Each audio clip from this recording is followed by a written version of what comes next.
Good morning, good morning. Magandang buhay po sa inyong lahat. Dito na naman po tayo sa ating mini greenhouse farm. Silipin po natin. Meron po ang for harvest ulit. Dadali natin sa Imus, Cavite. Tara guys, silipin natin. Welcome to our mini lettuce farm.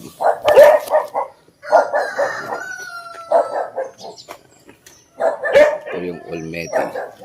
Ito yung for harvest ko. So, ang gaganda nila, ang lalaki. So, ibig sabihin, maganda yung sikat ng araw dito. Kung mapapansin nyo guys, ang lalaki ng dahon. Ang lulusog.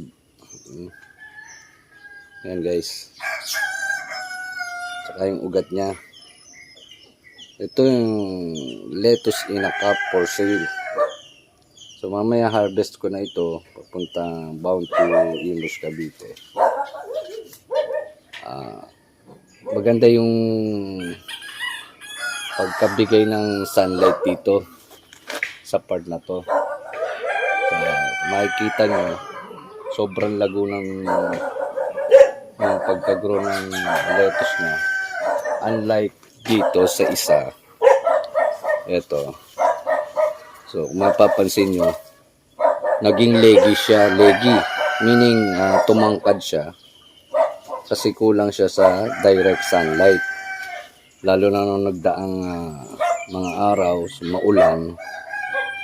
So, kulang na kulang siya sa araw. So, napakaganda pong tingnan, no? Ang lalago, ang lalaki. Saka po yung ating, ito yung istrosa natin. Ito po yung Olmete. So meron po akong variety na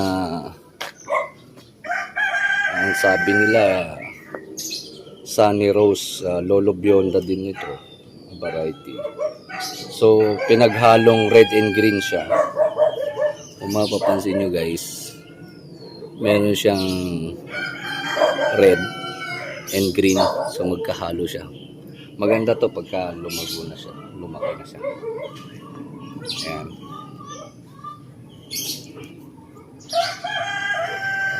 Ito siya.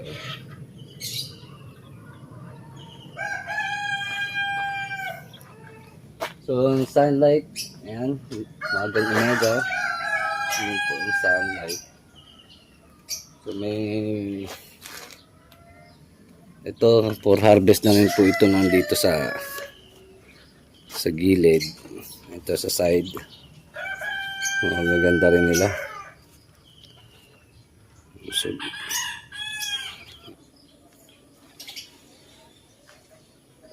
napakaganda po. Wala po siyang tip burn. Wala rin siyang sign na may insekto. So, makikita nyo naman sa dahon. Wala siyang butas-butas. Walang sunog sa dahon. So, napakaganda po ng ng lettuce na to. Maganda ang pwesto dito. Kompleto yung sikat ng araw na nakukuha niya. Kaya maganda ang kinalabasan. Ayan. Kasi pagka kulang sa sunlight, ganito po ang mangyayari. So tumatangkad siya. Ayan, tumatangkad. Pero madahon din naman. Ito po kasi yung best seller eh. Mas gusto ng customer to. Pang salad, pang sangyups. Ito yung variety na ito. Trabaho muna tayo.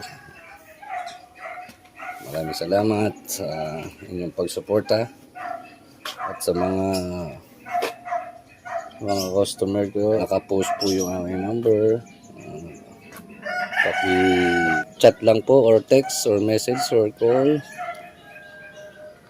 para po ma-reserve ko yung yung order na gusto nyo at kung ilan. Maraming salamat po. Hanggang sa muli, sa susunod. See you.